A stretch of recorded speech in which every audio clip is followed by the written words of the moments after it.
Therapy Bro Summer.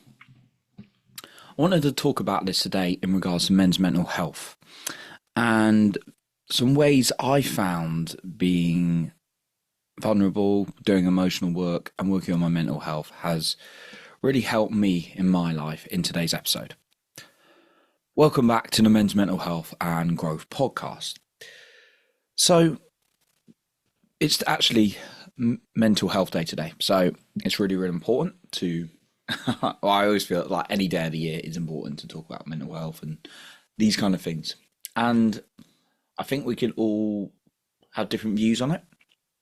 Some obviously got the same view, and I think I'm really glad that there's a lot talked about on mental health in the world, and it's an upcoming.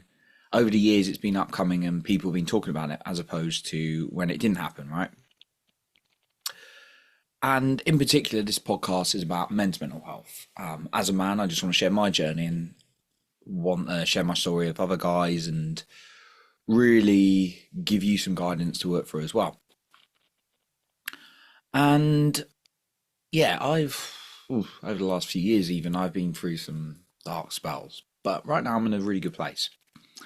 And I'm doing deeper work than I've ever done this year in particular, diving into like deep healing events, strong breath work, going into retreats, and now doing a program about subconscious reprogramming, and all these kind of things. I really like to share what's working for me on my journey, and I'm pretty happy with most areas of my life right now.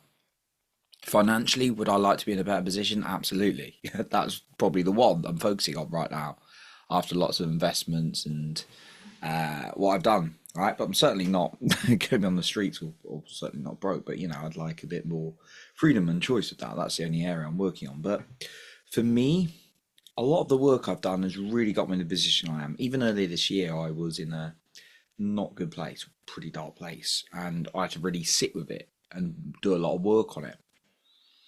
And what Summer Bro Therapy, is my understand, or Therapy Bro Summer, is really about more men getting on this, doing the emotional work, being vulnerable and sharing where they're at. And I'm a big fan of that. But I also have my own spin on it, because I think sometimes we hear be vulnerable, and that means we can be vulnerable to everyone. And in my personal opinion, you cannot. In fact, it can be more damaging to be vulnerable to some people than actually just not sharing it with them. Having said that, it is vitally important to share and open up. But I think for me, there's a mixture of things that really helped me. So I want to share 5 things that really helped me get from a place of dark and not wanting to get out of bed each day to like, oh, I don't like my life, to like being really excited, having an amazing network, amazing bunch of friends, dating someone incredible, having like really good health, having like real excitement for life, and opportunities coming to me at the moment in like business and all sorts. So these are the top 5 things I found really useful from doing the work on myself. Number 1 is find the right community and people to be around. I would highly, highly suggest men's group for men, because what men can do is they can really hold that space for you. You can project anything onto them, right? As much as you're willing to go and be vulnerable, and they're going to hold the space, and getting that out and having men also share similar experiences can be really, really healing. Now, I'm going to say this, and I've made this mistake before. If you're dating someone or you're in a relationship or whatever, sometimes we hear the word or the term be vulnerable and open up. But if you dump, in my personal opinion, and I've seen many men's coaches talk about this as well, if you were to go on a date with someone, start dating someone, or be in a relationship with someone, whether it's like a woman, you're in a heterosexual, or whatever kind of relationship you're in, or situation, and you start dumping all of your stuff out, that's not going to probably go so well all at once, right? Because that's just probably might be too much for her or them, right? But instead, if you're able to like put that talk with a therapist or in a men's group, that's going to be really powerful, because you're going to get it out and you're going to get a different perspective, so that you can let that out and then work on yourself. Do say to someone who's close to you, I'm working through a lot of things now, things are tough. this is kind of like the high level of the issue, but it's not about projecting all your like your vulnerabilities and shit on like the people you're like the person you're closest to. But if you can find a community that you can do that with, that can support you, that can be really, really healthy. And know also that you can have certain friends that you can reach out to. There are certain friends I know I'm comfortable talking to. There's other friends who just won't hear me, won't listen to me. So that's really, really important. Number two, doing things like breathwork and hypnosis is really, really key. Like I'm getting more into hypnosis now, but I've done breathwork for a long time, and that's done a massive difference into my mental health. But even just doing hypnosis briefly, I feel more certainty and more confidence in certain things, and just a more of a belief and gratitude of life as well. But breathwork can really, that gives you that has been the best form of expression for me. I also like to talk things out loud to myself as well. That can be healthy. Not all the time, not publicly in the street and things like that, but like, although I might do now and then, but not my, my things I'm like keeping to myself and working through. But breath work can really allow you to express the emotions in your body. And that for me can be a really healthy form of releasing what's going on in a very therapeutic way. So I'd explore breathwork practitioners. I would suggest, actually, if you're listening to this, contacting me because I am one, and I will, as you're a listener of this podcast, I typically do multiple sessions, but I will give you, if you just comment the word men's breathwork, I will give you one session for a very special rate. So all you got to do is message me on that. I'd highly recommend breathwork, and I will deliver a session for you so that you can release a lot of stuff. Okay, the next one is get a coach or therapist, and or therapist. Get both. A therapist is very good for like just sharing stuff with the chat. I'm massively for therapy. The thing is, like, I think it's really healthy, but if it's the only thing you're doing, you may not progress as much, just in my personal opinion and experience. And the reason for that is it's about talking about what's going on and then getting that out, but it doesn't necessarily move you to where you want to be. But it does like help that build up of emotions in the body and get it out of your head. 100%. It's beautiful for that. I've with a couple of, a few therapists in my time.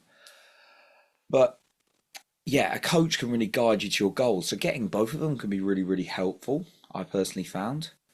Um, and I've met people who have just had a therapist. They're like, oh, I feel so much better in that. But actually, what they're doing, and I'm just going to call this out again, it's different experiences for people. But what they were actually doing was repeating the same patterns and then getting hurt again and then talking it through with the therapist and then getting hurt again and talking it through the therapist. If you want to make a change, I would highly advise something like an expert in NLP, a coach, someone who can help you reprogram your behavior and your identity at a deeper level. But therapist is certainly really good for talking things through, and a coach is really good. And a coach may also be an NLP practitioner or hypnosis specialist or something. But I would highly advise you to get some kind of professional support for someone to talk to, whether that's a therapist or a coach. And then the fourth thing, focus on doing something you love. Like, even if you're curious about it and you're not sure what you love, and just take it small, just do it each day, because that can be really a great form of expression. Like for me, it's my sport. And I stopped doing that when I've been in dark places. When I start just make myself even run for 20 minutes, that really picks me up. So I would suggest that. And then the final point kind of leads off that last point, but sustainable, healthy habits. I've certainly fallen off the wagon many times in the years on this, but if you're constantly eating junk food, you're consuming too much social media, the media, our phones are a really terrible one, but if you're consuming like too much of that and you're not doing enough of the things that make you feel good, it's different for everyone, but it could be things like exercise, could be things like spending time with people you love, spending time in nature, journaling, meditation, yoga, whatever it is, then it's going to impact you. Again, like I never say I'm an angel and perfect at this, because I've certainly been in places where I'm feeling really bad at the moment. I'm not feeling so good. Now I look at my habits, and what was I doing? I was drinking too much. I was eating crap. I was spending too much time on social media, and I'm like, I've got anxiety. I feel really down. All these kind of, it's like no wonder with those kind of habits. Now, Obviously there's a deeper rooted thing usually in those cases, and things like anxiety are real things for people, and some people go on medication. But just be very conscious of your habits, because those often contribute, your health habits in particular, mentally and physically, because those can contribute to you emotionally a lot. And you may think, "Oh, I've got so many habits and things," and you try and change them all at once. Don't do that, because your brain just get overloaded and will give up. So what I'd suggest is maximum adding two new healthy habits in. So maybe that's drinking more water, maybe that's adding a bit more exercise, and maximum reducing or getting rid of two habits. So maybe it's you're reducing or getting rid of your drinking. Maybe it's reducing your social media usage. Now, if you're an entrepreneur or someone in business, you probably don't want to get rid of that completely, because you need to use it. But like, yeah, like even reducing it, or like the people you're spending with, maybe, or listening to certain things that don't make you feel good, reducing that. So get really focused on your health habits as well. So that's what I wanted to talk to you about in today's episode. So thank you for listening. And again, those are just things that work for me. I'm not a mental health professional. If you do need serious mental health support, do get a professional. But these are just things that got me from a place of feeling not so good to actually really enjoying life and comfortable in my body and who I am, and attracting really good people and opportunities into my life.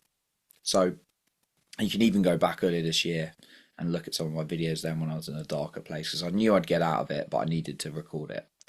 So thank you for listening. I appreciate you for being here, and remember to leave with your heart and not with fear.